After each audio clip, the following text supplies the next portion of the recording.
স্বাগত নিউজ 24 রাত 10টা সংবাদে। সঙ্গে আছি আমরা দুজন, আমি ফারনেস জুই এবং আমি সালেজুর চৌধুরী। দেখছিলেন সংবাদ শিরোনাম, এবারে বিস্তারিত। অ্যান্টিবায়োটিকের অকার্যকারিতা ভয়ঙ্কর রূপে প্রাণঘাতী হয়ে উঠতে পারে, আর কোভিড পরবর্তী সময়ে স্বাস্থ্য খাতে তা হবে অশনি সংকেত। এমন শঙ্কার কথা জানিয়ে প্রধানমন্ত্রী শেখ হাসিনা বলেছেন, এই সংকট কাটাতে প্রয়োজন বিশ্বের বিভিন্ন দেশের মধ্যে প্রযুক্তি ও জ্ঞানের পারস্পরিক বিনিময়। অ্যান্টি মাইক্রোবিয়াল রেজিস্ট্যান্স বিষয়ে আন্তর্জাতিক আলোচনায় একথা বলেন বাংলাদেশের প্রধানমন্ত্রী।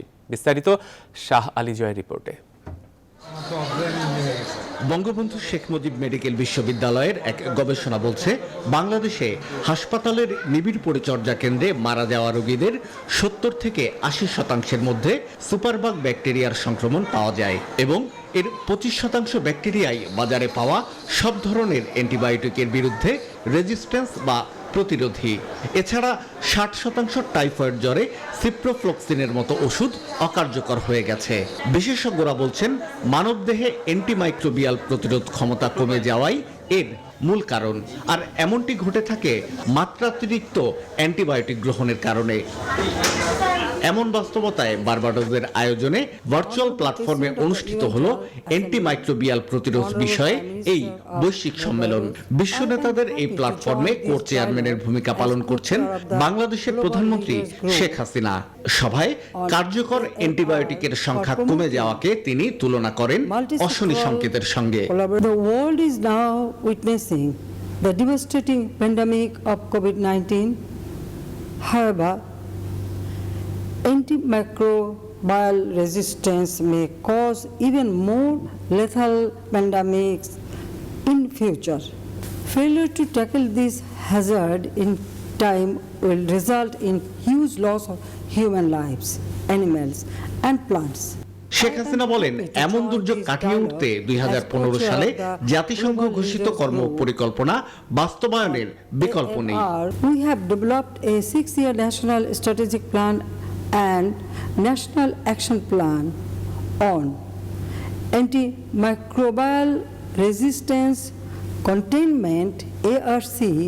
The Prime Minister of Barbados and I stand ready to work with all relevant stakeholders in contributing to the fight against AMR. জাতিসংঘ ঘোষিত কর্ম পরিকল্পনা বাস্তবায়নে তার 5 দফা প্রস্তাবনার কথাও এ সময় তুলে ধরেন বাংলাদেশের প্রধানমন্ত্রী শেখ হাসিনা। শাহ আলী জয়, নিউজ 24, ঢাকা। এদিকে চীনের ভ্যাকসিন সিনোফার্ম দেশে জরুরি ব্যবহারের অনুমোদন দিয়েছে ওষুধ প্রশাসন অধিদপ্তর। এ নিয়ে দেশে করোনার জন্য মোট অনুমোদন প্রাপ্ত ভ্যাকসিনের সংখ্যা দাঁড়ালো 3-এ। প্রতিষ্ঠানটির মহাপরিচালক বলছেন, কাঁচামাল হাতে পেলে 1.5 মাসের মধ্যে টিকা উৎপাদনে যাওয়া সম্ভব, আর প্রযুক্তি হস্তান্তর হলে উৎপাদন শুরু হতে সময় লাগবে অন্তত 6 মাস। স্বাস্থ্যমন্ত্রী বলেছেন, দেশের যে কোনো ফার্মাসিউটিক্যালস চাইলে তাদের দেশের টিকা তৈরির অনুমতি দেওয়া হবে। রিশাদ হাসান জানাচ্ছেন বিস্তারিত। অক্সফোর্ড অ্যাস্ট্রাজেনেকা স্পুটনিক ভি এরপর দেশে জরুরি ব্যবহারের অনুমোদন পেল চীনের টিকা সাইনোফার্ম। বৃহস্পতিবার এই টিকা জরুরি ব্যবহারের অনুমোদন দেয় ওষুধ প্রশাসন অধিদপ্তর। প্রতিষ্ঠানটির মহাপরিচালক জানান, 2 সপ্তাহের মধ্যেই আসবে চীনের উপহার দেয়া 5 লাখ ডোজ টিকা। এছাড়াও দেশে টিকা উৎপাদনের বিস্তারিত জানান তিনি।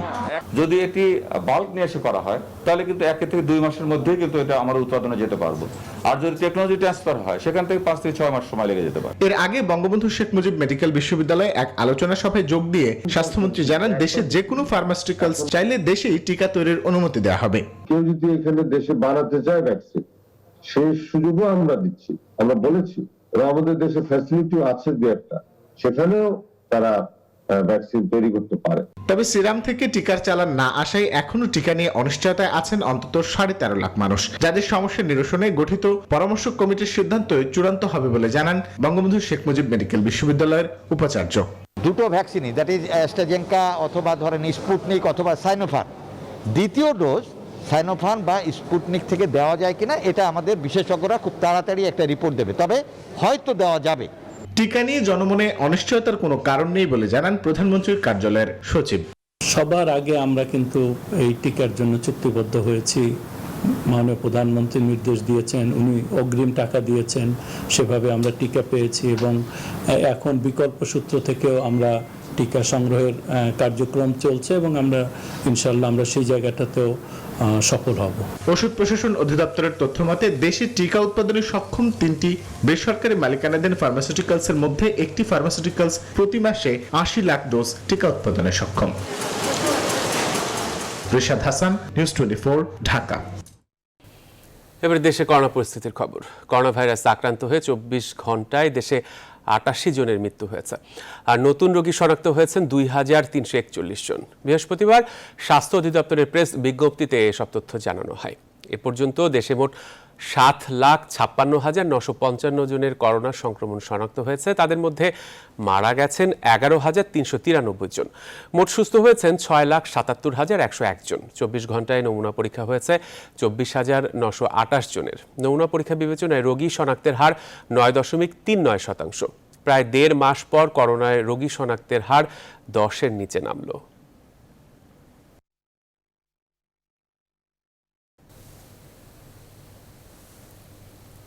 করোনা ভাইরাসের মরণ থাবা থেকে কোনোভাবেই নিজেদের রক্ষা করতে পারছে না ভারত। একদিনে আবারও সর্বোচ্চ শনাক্ত ও মৃত্যুর রেকর্ড দেশটিতে। আর 24 ঘন্টায় বিশ্বজুড়ে করোনার সংক্রমণ পূর্ববর্তী দিনের চেয়ে আরও বেড়েছে। একদিনে দেশটিতে আক্রান্ত হয়েছেন 8,69,000 মানুষ, আর প্রাণহানি হয়েছে সেখানে 14,725 জনের। এদিকে আগামী বছরের মধ্যেই কোভিড-19 প্রতিরোধে মুখে খাওয়ার ওষুধ বাজারে আনার পূর্বাভাস দিয়েছে ফাইজার। নিবির আমিনের ডেস্ক রিপোর্টে বিস্তারিত। করোনা ভাইরাসের মরণ থাবায় জর্জরিত হয়ে পড়েছে ভারত। কোনোভাবেই সংক্রমণে লাগাম টানতে পারছে না মোদি প্রশাসন। 24 ঘন্টায় একই সাথে করোনা শনাক্ত ও প্রাণহানি উভয়েরই রেকর্ড গড়েছে দেশটি। একদিনে সংক্রমণ ঘটেছে 3,79,000-এর বেশি, প্রাণহানি 3,647 জন। দেশটিতে শনাক্ত হওয়া নতুন করোনা ভ্যারিয়েন্টটি মারাত্মকভাবে প্রকোপ ছড়াচ্ছে বলে ধারণা করা হচ্ছে।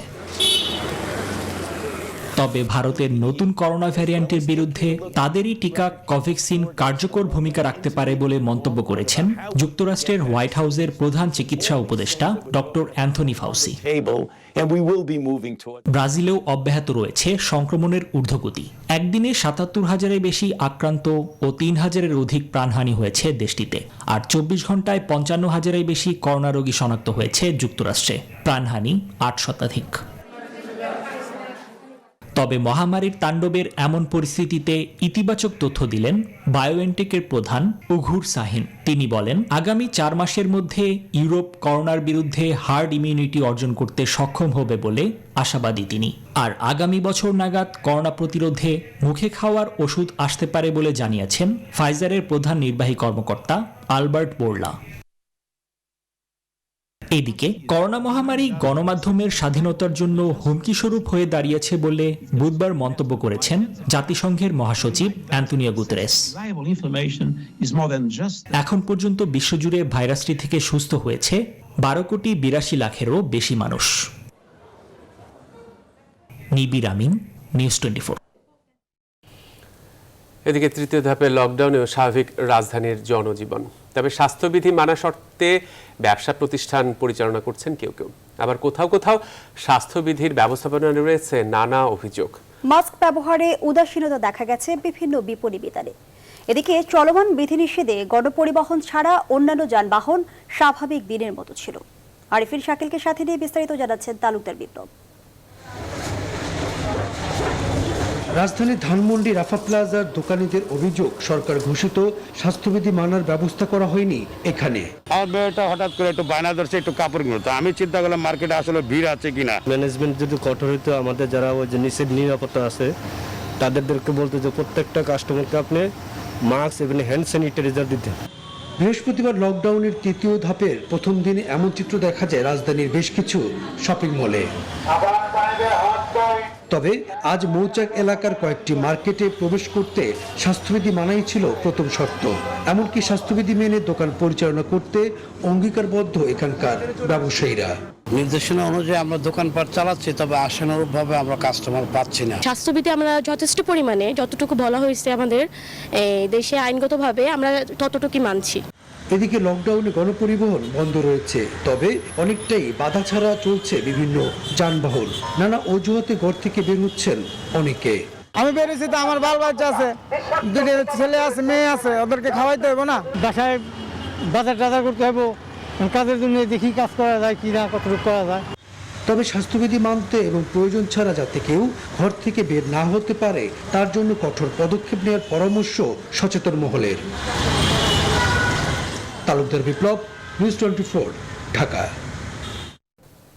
করোনা পরিস্থিতির মধ্যে স্বাস্থ্যবিধি মেনে গণপরিবহন চালুর দাবি জানিয়েছে বাস ট্রাক ওনার্স অ্যাসোসিয়েশন। পাশাপাশি করোনায় ক্ষতিগ্রস্ত পরিবহন মালিক শ্রমিকদের জন্য বিশেষ প্রণোদনার দাবিও জানিয়েছেন তারা। রাজধানীতে এক সংবাদ সম্মেলনে এসব দাবি জানিয়েছে পরিবহন সংশ্লিষ্টরা। প্লাবন রহমানের রিপোর্ট। এখনো আশঙ্কাজনক দেশের করোনা পরিস্থিতি। প্রতিদিন প্রাণঘাতী এই ভাইরাসে জীবন হারাচ্ছে প্রায় 100-র কাছাকাছি মানুষ। এর মধ্যে সরকারের কঠোর বিধিনিষেধ চললেও গণপরিবহন ছাড়া যেন সবকিছুই অনেকটা স্বাভাবিক। চলছে দোকানপাট, শপিং মলও।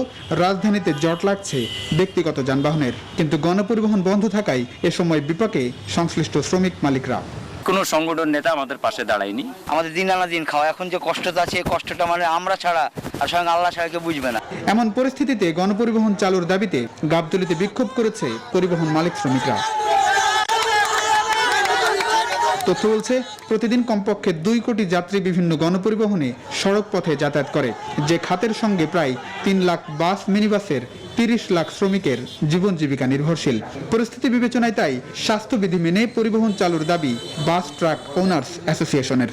দেশের স্বার্থে, জনগণের স্বার্থে পুনরায় এই দুর্যোগ সময় কঠোর স্বাস্থ্যবিধি মেনে গণপরিবহন পরিচালনা করার সুযোগ দানে আকুল আবেদন।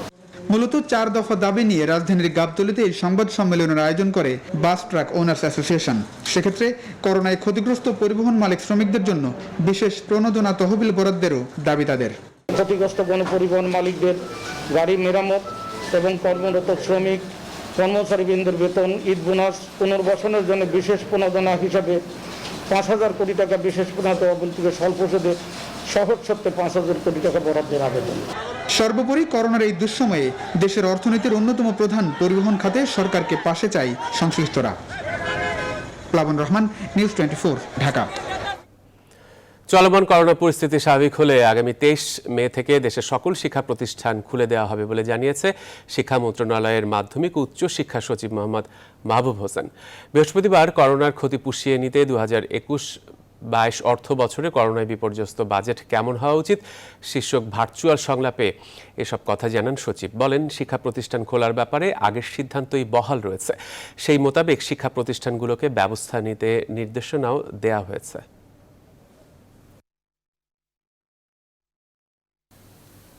করোনা ভাইরাসের কারণে উদ্ভূত পরিস্থিতিতে ঢাকা বিশ্ববিদ্যালয়ের 2020-21 সালের স্নাতক সম্মান প্রথম বর্ষের ভর্তি পরীক্ষা পিছিয়েছে।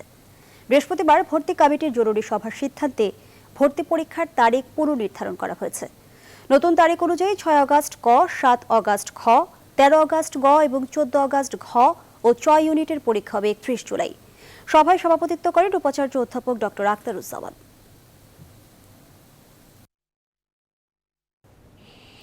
বিএনপি চেয়ারপারসন খালেদা জিয়ার স্বাস্থ্যের অবস্থা স্থিতিশীল রয়েছে। চিকিৎসক দলের এক সদস্য টেলিফোনে নিউজ 24-কে একথা নিশ্চিত করেছেন। নবগঠিত 10 সদস্যের মেডিকেল বোর্ডের চিকিৎসক খালেদা জিয়ার শারীরিক পরিস্থিতি বোঝার চেষ্টা করছেন। এর জন্য বেশ কয়েকটি মেডিকেল চেকআপের সিদ্ধান্ত নিয়েছেন তারা। এখনও পরীক্ষা নিরীক্ষা চলছে, এজন্য আনুষ্ঠানিক কোনো প্রতিক্রিয়া তারা দিচ্ছেন না। তবে রাজধানীর বসুন্ধরা এভার কেয়ার হাসপাতালে আরও 3 থেকে 4 দিন তাকে থাকতে হবে। গেল মঙ্গলবার এখানে ভর্তি হন খালেদা জিয়া। বুধবার 10 সদস্যের মেডিকেল বোর্ড গঠন করে হাসপাতাল কর্তৃপক্ষ।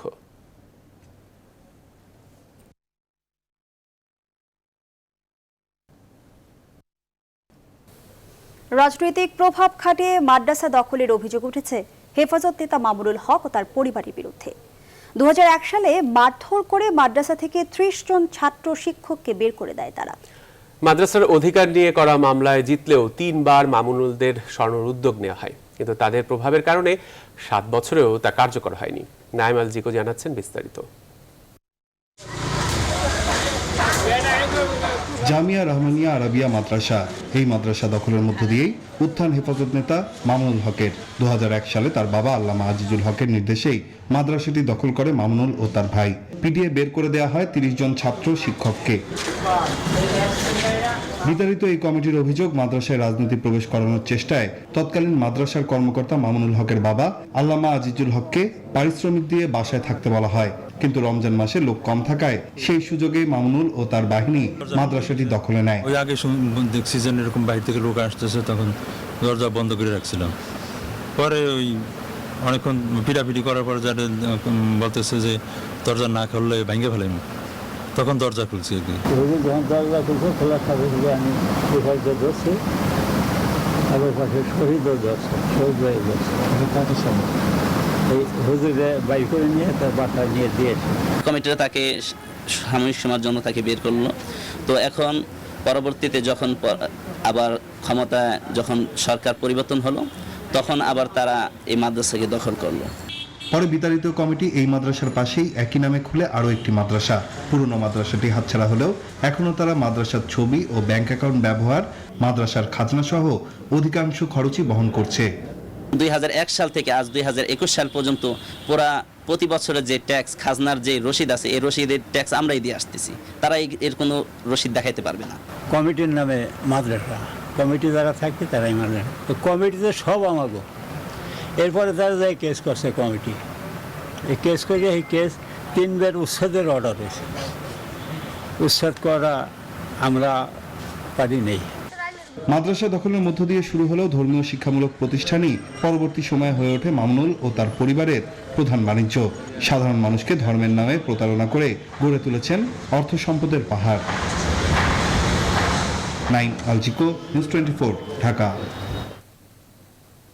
রাজধানীর পল্টন থানার মামলায় হেফাজতে ইসলামের ঢাকা মহানগরীর যুগ্ম সাধারণ সম্পাদক মুফতি ফয়সাল মাহমুদ হাবিবি ও সংগঠনটির নেতা হাফিজ মোহাম্মদ মুফতি হাবিবুল্লাহ মাহমুদ কাশিমের 3 দিন করে রিমান্ড মঞ্জুর করেছেন আদালত।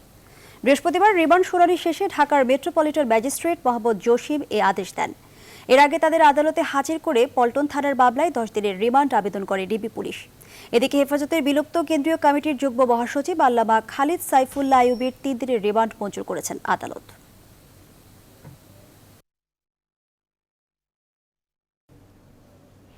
কমিপন্থীদের আন্তর্জাতিক অপরাধ ট্রাইব্যুনালের মাধ্যমে বিচারের আওতায় আনা সহ 7 দফা দাবি জানিয়েছে ইসলামী ফ্রন্ট।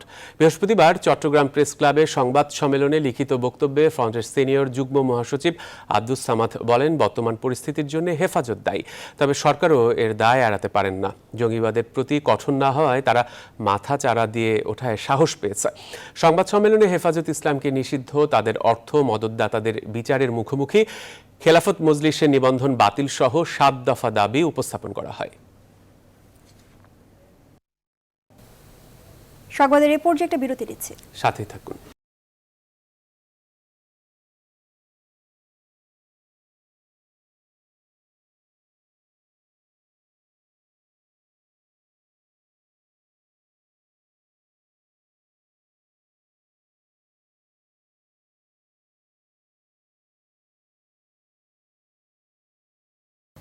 বিরতির পর আবারও স্বাগত। দেখছেন নিউজ 24 রাত 10টার সংবাদ। দেশে ফিরতে কলকাতায় বাংলাদেশ মিশনের ছাড়পত্র পেতে চরম ভোগান্তিতে বাংলাদেশিরা। গেল 1 মাসে প্রায় 10,000 বাংলাদেশি ভারতে চিকিৎসা নিতে গিয়ে আটকা পড়েন, যাদের বেশিরভাগই এখন দেশে ফিরতে ধর্ণা দিচ্ছেন হাই কমিশনে। তাদেরকে এনওসি দিতে হিমশিম খাচ্ছেন কলকাতার বাংলাদেশ মিশনের কর্মকর্তারা। কলকাতা প্রতিনিধি ভাস্কর সর্দারকে সাথে নিয়ে বিস্তারিত জানাচ্ছেন লাকমিনা জেসমিন সুমা। এনওসি বা দেশে ফেরার ছাড়পত্র পেতে কলকাতায় বাংলাদেশ মিশনের সামনে আটকে পড়া বাংলাদেশিদের এই দীর্ঘ লাইন। বেশিরভাগই মেডিকেল ভিসাধারী অর্থাৎ অসুস্থ। বাংলাদেশ ভারত বর্ডার খুলতে এখনো বাকি দীর্ঘ সময়। সব ঠিক থাকলে আগামী 9 মের পর খুলতে পারে বাংলাদেশের সীমান্ত। এমন পরিস্থিতিতে কেউ কেউ রোগী নিয়ে রাস্তার উপরই রাত কাটাচ্ছেন। এমন অমানবিক দৃশ্য দেখে মুমূর্ষু রোগীদের মিশনে বা কোথাও সামান্য থাকার ব্যবস্থা করে দিচ্ছেন মিশন কর্মকর্তারাই।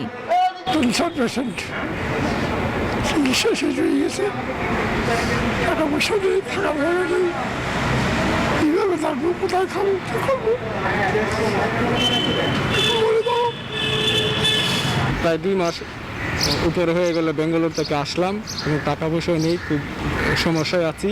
ইমিগ্রেশনের তথ্য অনুযায়ী শুধু গত মাসেই ভারত গেছে 10,400 জনের মতো বাংলাদেশি। অনেকেরই ভিসার মেয়াদ শেষ হচ্ছে মে মাসের 9 তারিখের আগে। তারপরও সময়ের আগে দেশে ফিরতে না পারলে তাদের বাড়তি জরিমানা গুনতে হবে। এনওসি নেবো, আবার প্রাতিষ্ঠানিক কোয়ারেন্টাইনে থাকবো, তাহলে আমরা দুই দিকে ক্ষতিগ্রস্ত হচ্ছি। একদম টাকা শেষ হয়ে গেছে আমাদের সবার, আমরা অনেক ক্ষতিগ্রস্ত। নিরুপায় মিশন কর্মকর্তারাও। অনেকে করোনা আক্রান্ত হয় লোকবল সংকট নিয়েই চেষ্টা করে যাচ্ছেন তারা। এ পর্যন্ত 800-র বেশি এনওসি ইস্যু করেছেন, জমা আছে আরও 500-র মতো। আমাদের এই কনসুলার উইংয়ে বলে 3-4 জন আক্রান্ত, যারা ভালো এখানে সার্ভিস জনগণের জন্য সার্ভিস দেয় তারা আক্রান্ত।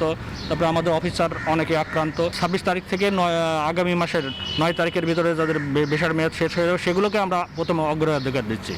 এদিকে বৃহস্পতিবারও বেনাপোল সীমান্ত দিয়ে দেশে ফিরেছেন 105 জন বাংলাদেশি। আর বাংলাদেশ থেকে নিজ দেশে ফিরে গেছেন 50 ভারতীয় নাগরিক। ভারত থেকে দেশে ফেরা বাংলাদেশিদের সবাইকে 14 দিনের প্রাতিষ্ঠানিক কোয়ারেন্টাইনে নিয়েছে সরকার। লাকমিনা জেসমিন, সোমা, নিউজ 24, ঢাকা। বাড়িতে করোনার প্রাথমিক চিকিৎসা নিশ্চিতে আক্রান্ত পরিবারের সদস্যদের প্রশিক্ষণ দেবে গণস্বাস্থ্য কেন্দ্র। বৃহস্পতিবার দুপুরে গণস্বাস্থ্য নগর হাসপাতালে গণস্বাস্থ্য ভ্রাম্যমাণ করোনা চিকিৎসা সেবার উদ্বোধনী অনুষ্ঠানে এই ঘোষণা দেন কেন্দ্রের প্রতিষ্ঠাতা ডাক্তার জাফরুল্লাহ চৌধুরী। বঙ্গবন্ধু শেখ মুজিব মেডিকেল বিশ্ববিদ্যালয়ের সাবেক উপাচার্য অধ্যাপক ডাক্তার নজরুল ইসলাম ভার্চুয়ালি যুক্ত হয়ে অনুষ্ঠানের উদ্বোধন করেন। ডাক্তার জাফরুল্লাহ চৌধুরী জানান, বাড়িতে বসে করোনার প্রাথমিক চিকিৎসা দিতে ট্রেনিং দেবেন, আর প্রয়োজনীয় ওষুধ বিনা পয়সায় সরবরাহ করবে গণস্বাস্থ্য।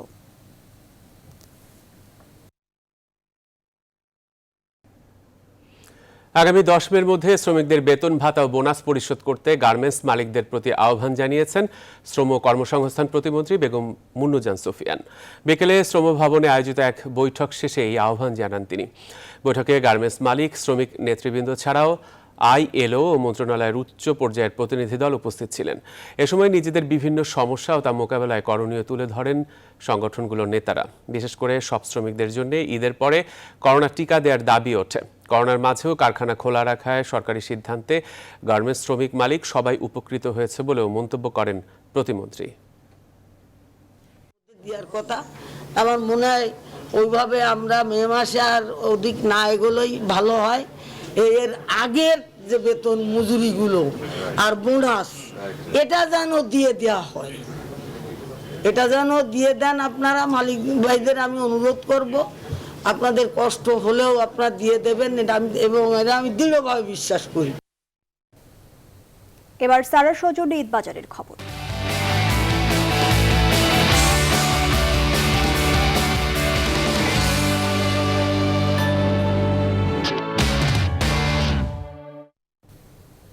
জমে উঠছে ঈদের কেনাকাটা। পছন্দসই পোশাক কিনতে রাজধানীর বিভিন্ন শপিং মলগুলোয় ক্রেতারা ভিড় করছেন। ক্রেতাদের আকৃষ্ট করতে দেশীয় পোশাকের পসরা সাজিয়েছেন বিক্রেতারা। তবে এবার মেয়েদের চাহিদা বেশি ভারতীয় পোশাকের, আর গরমের কথা চিন্তা করে এবার সুতি কাপড়কে প্রাধান্য দিচ্ছেন ক্রেতারা। বিস্তারিত জানাচ্ছেন ফাতেমা কাউসার। বাঙালির উৎসব মানেই বাহারি কারুকাজ আর রং বেরঙের পোশাকের সাজ। কিছুদিন পরে ঈদ, সেই আনন্দ আরো উৎসব মুখর করতে বাহারি পোশাকের খোঁজে বেশিরভাগ মানুষই ছুটছেন বিপণী বিতানে। এ দৃশ্য রাজধানীর শান্তিনগরের কর্ণফুলী মার্কেটের। ঈদের বাকি আর 2 সপ্তাহ, তাই চলমান লকডাউনে কেনাকাটা সেরে নিচ্ছেন ক্রেতারা। ঈদ মানে ভিন্নতা, অন্য এক আয়োজন। তাই তো পোশাকের বাহারে কেউ খোঁজেন বিদেশি, কেউ খোঁজেন দেশীয়, কেউ বা আবার মাথায় রাখছেন গরমের কথা। রেগুলার তো আর আসা হচ্ছে না, কয়েকদিন পর পর আসা হচ্ছে। সারারা খুঁজছিলাম। ঈদে তো প্রতিবারই বিভিন্ন প্ল্যান থাকে, এবার তো করোনার মধ্যে দেখি সারারার মধ্যে সারারা গাউন এসবের মধ্যে কিছু খুঁজতেছি। ঈদে আত্মীয় স্বজন আছে, বন্ধু বান্ধব আছে, ওদেরকে গিফট করতে হবে, ওদের জন্য কেনাকাটা করতেছি। দোকানিরা বলছেন এবার কারুকাজ ও মান উন্নত হওয়ায় ভারতীয় পোশাকে বেশি আগ্রহ মেয়েদের। এর সাথে আছে বাহারি রং। সারারা আর গারারা হবে, আর গাউনগুলো এগুলোই নতুন আসছে। কাস্টমার চাহিদা বেশি আপনার সারারার ভিতরে। এর মধ্যে যা পাচ্ছি দেখতেছি আর কি, মেয়েদের মন রাখতে হইতেছে, বাচ্চাদের মন রাখার জন্য আসতে হচ্ছে। গ্রাহকরা ওই টাইপের ড্রেস চাইতেছে যেগুলো আপনার পরিপূর্ণভাবে কাজ করা, জামা কাজ করা, ওড়না কাজ করা, সালোয়ার কাজ করা। আমাদের এখন যে কালেকশনটা আছে উপযোগী কালেকশন আছে, কিন্তু এর কাস্টমারটা এখন অ্যাভেলেবেল না। গণপরিবহন বন্ধ থাকায় ক্রেতা সমাগম কম বলে জানান বিক্রেতারা। তবে শেষ মুহূর্তে বেচাকেনা জমে উঠবে এমন প্রত্যাশা তাদের। ফাতেমা কাউসার, নিউজ 24, ঢাকা। এবারে জানাবো ফার্স্ট সিকিউরিটি ইসলামী ব্যাংক অর্থ বাণিজ্য সংবাদ।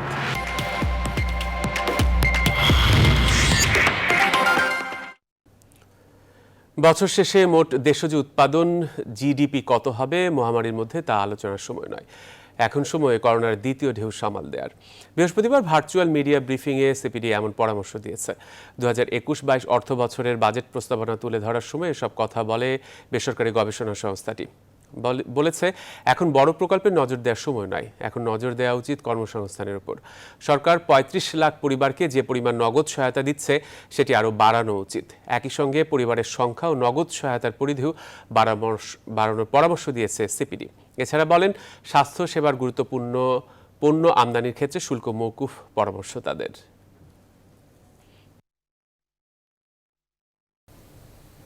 সংবাদের এই পর্যায়ে নিচ্ছে আরও একটা বিরতি। আরও খবর নিয়ে ফিরছি সাথে।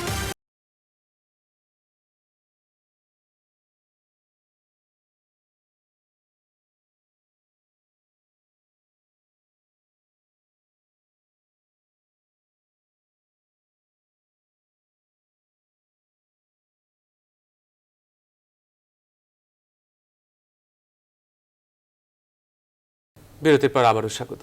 দেখছি নিউজ 24 রাত 10টার সংবাদ। Cure and smile Bangladesh foundation CSBF রাজধানীর বিজয় সরণিতে ইফতার বিতরণ করেছে। প্রতিষ্ঠা লগ্ন থেকে তারা প্রতি রমজানে এলাকার গরিব দুঃখী ভবঘুরেদের মাঝে ইফতার বিতরণ এবং ঈদ বস্ত্র দান করেন। করোনাকালে হ্যান্ড স্যানিটাইজার, মাস্ক, করোনা প্রতিরোধক ওষুধ সহ বিভিন্ন গুরুত্বপূর্ণ সামগ্রী বিতরণ করেছে CSBF। রাজধানীর বেশ কয়েকটি জায়গায় কয়েকবার ফ্রি মেডিকেল ক্যাম্প করে বিনামূল্যে ওষুধ সরবরাহ সহ কয়েক হাজার মানুষকে স্বাস্থ্যসেবাও দিয়েছে তারা। 2018 সালে যাত্রা শুরু করে CSBF। পিছিয়ে পড়া জনগোষ্ঠী, দরিদ্র, অতি দরিদ্র শ্রেণীর জনগণকে স্বাস্থ্যসেবা ও শিক্ষার আলোয় আলোকিত করাই CSBF এর প্রধান লক্ষ্য।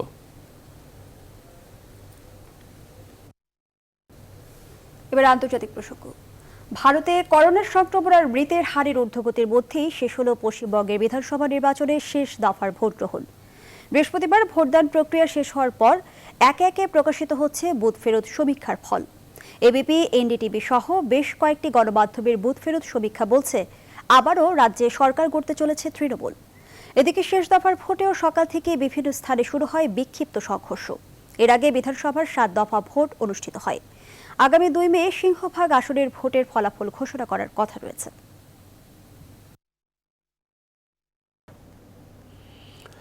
চীন নিয়ে সবাইকে সতর্ক করে দিয়ে মার্কিন কংগ্রেসে কড়া বার্তা দিয়েছে প্রেসিডেন্ট জো বাইডেন। যুক্তরাষ্ট্রের প্রেসিডেন্ট হিসেবে দায়িত্ব নেয়ার 100 দিনের মাথায় কংগ্রেসের যৌথ অধিবেশনে ভাষণ দেন বাইডেন। চীনের হুমকিকে সামনে রেখে ইন্দো প্যাসিফিক অঞ্চলে যুক্তরাষ্ট্রের শক্তিশালী সামরিক উপস্থিতি বজায় রাখা সহ প্রযুক্তিগত উন্নয়ন এবং বাণিজ্য আরও সম্প্রসারণের অঙ্গীকার করেন। করোনা ভাইরাস মহামারী মোকাবেলায় সরকারের ব্যর্থতা, জলবায়ু চুক্তি থেকে সরে আসায় যুক্তরাষ্ট্রের ভাবমূর্তি বিশ্বব্যাপী ক্ষতিগ্রস্ত হয়। তবে যে সেসব ভুল এখন শুধু সামনে এগিয়ে যেতে চান জো বাইডেন। মার্কিন ইতিহাসে বাইডেনই প্রথম প্রেসিডেন্ট যিনি দুজন নারীকে পেছনে রেখে জাতির সামনে কংগ্রেসে বক্তৃতা করলেন।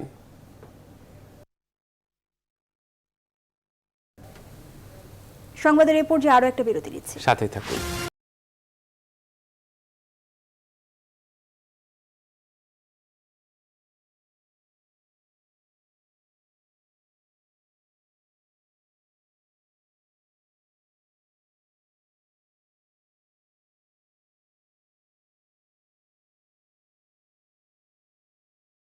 বিরতির পর আবারও স্বাগত। দেখছে নিউজ 24 রাত 10টার সংবাদ। এবারে জানাবো খেলার খবর। 2 ম্যাচ টেস্ট সিরিজের শেষটিতে বাংলাদেশের বিপক্ষে বড় সংগ্রহের পথে স্বাগতিক শ্রীলঙ্কা। করুণারত্নের আর লাহিরু থিরিমান্নের জোড়া শতকে প্রথম দিন শেষে শ্রীলঙ্কার সংগ্রহ হয় 1 উইকেটে 291 রান। গোটা দিন বল করে টাইগারদের হয়ে একটি উইকেট নিয়েছেন অভিষিক্ত বোলার শরীফুল ইসলাম। প্রথম দিনের বিস্তারিত পার্থ বণিকের রিপোর্ট। টেস্ট ক্রিকেটের সৌন্দর্য যদি হয়ে থাকে লর্ডস, গ্যাবা কিংবা মেলবোর্ন, তাহলে সেই সৌন্দর্যের হন্তারক নিঃসন্দেহে ক্যান্ডির পাল্লে কেল্লে, যেখানে ক্রিকেটটা কেবলই ব্যাটসম্যানদের, বোলাররা দর্শক মাত্র। শ্রীলঙ্কা বাংলাদেশ প্রথম টেস্টে এই বেখাপ্পা উইকেটের জন্যই পাল্লেকেলের কপালে একটি ডিমেরিট পয়েন্ট ঠুকে দিয়েছিলেন ম্যাচ রেফারি রঞ্জন মাদুগালে। তবে এরপরেও আসেনি কোনো পরিবর্তন। দ্বিতীয় টেস্টও গড়িয়েছে একই উইকেটে, যেখানে প্রথম দিন একচেটিয়া ব্যাটিং করে গেছেন স্বাগতিক ব্যাটসম্যানরা। আর বাংলাদেশের কপালে জুটেছে তপ্ত রোদে বেকার খাটনি। টস জিতে ব্যাটিং নিয়ে শ্রীলঙ্কান অধিনায়ক বিমুত করুণারত্নে এদিন লাহিরু থিরিমান্নিকে নিয়ে ওপেনিংয়েই দলকে এনে দেন 209 রান। যদিও প্রথম সেশনেই করুণারত্নের উইকেটটা পেতে পারতেন তাসকিন, যদি না সাইফ তার ক্যাচটা না ফেলতেন। সুযোগ যখন এসেছে তার ফায়দা তো তুলতেই হয়, তাই 28 রানে লাইফ পাওয়া করুণারত্নে ইনিংসটা টেনে নেন 118-তে। টাইগারদের হয়ে দিনের একমাত্র সফলতা পান এবাদতের জায়গায় টেস্ট অভিষেক হওয়া শরীফুল ইসলাম। করুণারত্নেকে ফেরালেও থামানো যায়নি থিরিমান্নিকে। অপরাজিত আছেন 131 রানে। সঙ্গী ওসাদা ফার্নান্দো 40 রান করে দিয়ে রেখেছেন বড় রানের আভাস। আর শ্রীলঙ্কার সংগ্রহ এক উইকেটে 291। পার্থবণিক, নিউজ 24। করোনা পরিস্থিতির মাঝে মাঠে গড়াচ্ছে পেশাদার লিগের দ্বিতীয় পর্বের খেলা। উদ্বোধনী ম্যাচে টেবিল টপার বসুন্ধরা কিংসের মুখোমুখি উত্তর বারিধারা। ম্যাচটি শুরু হবে বিকেল 4টায়। এছাড়া করোনাকালীন সময় শুধুমাত্র বঙ্গবন্ধু স্টেডিয়ামে প্রতিদিন 3টি করে ম্যাচ গড়াবে মাঠে, যা হবে পুরোটাই স্বাস্থ্যবিধি মেনে। আর পরবর্তী সময়ে লকডাউন পরিস্থিতি স্বাভাবিক হলে নির্ধারিত 4টি ভেন্যুতেই মাঠে গড়াবে প্রিমিয়ার লিগের ম্যাচগুলো। বিস্তারিত ম্যাচ প্রিভিউয়ে। সিদ্ধান্ত 30 তারিখেই আমাদের খেলা শুরু হবে। অবশেষে করোনা পরিস্থিতিতেই মাঠে গড়াচ্ছে পেশাদার লিগের দ্বিতীয় পর্বের খেলা। উদ্বোধনী ম্যাচে বিকেল 4টায় মাঠে নামবে বসুন্ধরা কিংস ও উত্তর বারিধারা। চলছে সারা দেশ জুড়ে লকডাউন, তাই সকল স্বাস্থ্যবিধি মেনেই চলবে মাঠের ফুটবল। আর আপাতত তাই শুধু ঢাকার বঙ্গবন্ধু স্টেডিয়ামেই হবে সবগুলো খেলা। বলা চলে ম্যারাথন খেলা। বিকেল 4টায় শুরু প্রথম ম্যাচ, তারপর সন্ধ্যে 7টায় দ্বিতীয় ম্যাচে মাঠে নামবে আবাহনী বাংলাদেশ পুলিশ। আর শুক্রবার দিনের তৃতীয় ম্যাচে রাত 9টায় ব্রাদার্স ইউনিয়ন লড়বে শেখ রাসেলের বিপক্ষে। মোটামুটি নতুন ঘোষণা করা সূচিতে মে 11 তারিখ পর্যন্ত 2টি ম্যাচ ছাড়া প্রতিদিনই 3টি করে ম্যাচের ধকল সামলাতে হবে বঙ্গবন্ধু স্টেডিয়ামকে। তবে লিগ শুরুর আগে সবচাইতে নির্ভর বসুন্ধরা কিংস। 34 পয়েন্ট নিয়ে প্রতিদ্বন্দ্বীদের অনেক পেছনে ফেলে তারা শুরু করতে যাচ্ছে প্রিমিয়ার লিগের দ্বিতীয় লেগ। কিংসের চেয়ে 8 পয়েন্ট পিছিয়ে শেখ জামাল ধানমন্ডিয়া, 9 পয়েন্ট দূরে আবাহনী। বসুন্ধরা কিংসের দল গোছানো, বিদেশি আনা এবং প্রাক মৌসুম প্রস্তুতিতেও তারা এতটুকু ঘাটতি রাখেনি। এভাবেই প্রথম লেগের 12 ম্যাচে মাত্র 1টি ম্যাচে ড্র তাদের। বিপরীতে উত্তর বারিধারা টেবিলে রয়েছে 10 নম্বরে। 12 ম্যাচে মাত্র 1টি জয়, 6 ড্র ও 5টিতে হার তাদের। সেই পরিসংখ্যানে হয়তো একটি নিয়ম রক্ষা সহজ জয়ই অপেক্ষা করছে কিংসের জন্য। দিনের দ্বিতীয় ম্যাচে টেবিলের 3-এ থাকা আবাহনীর প্রতিপক্ষ বাংলাদেশ পুলিশ। আবাহনীর জয় 7টি ম্যাচে, বিপরীতে পুলিশ মাত্র 3টি ম্যাচে জয় পেয়ে রয়েছে টেবিলের 9 নম্বরে। তামিমুর রহমান, নিউজ 24। আর এই ছিল এখনকার সংবাদ আয়োজনে। আরো খবর বিশ্লেষণ জানতে ভিজিট করুন www.news24bd.tv। ধন্যবাদ।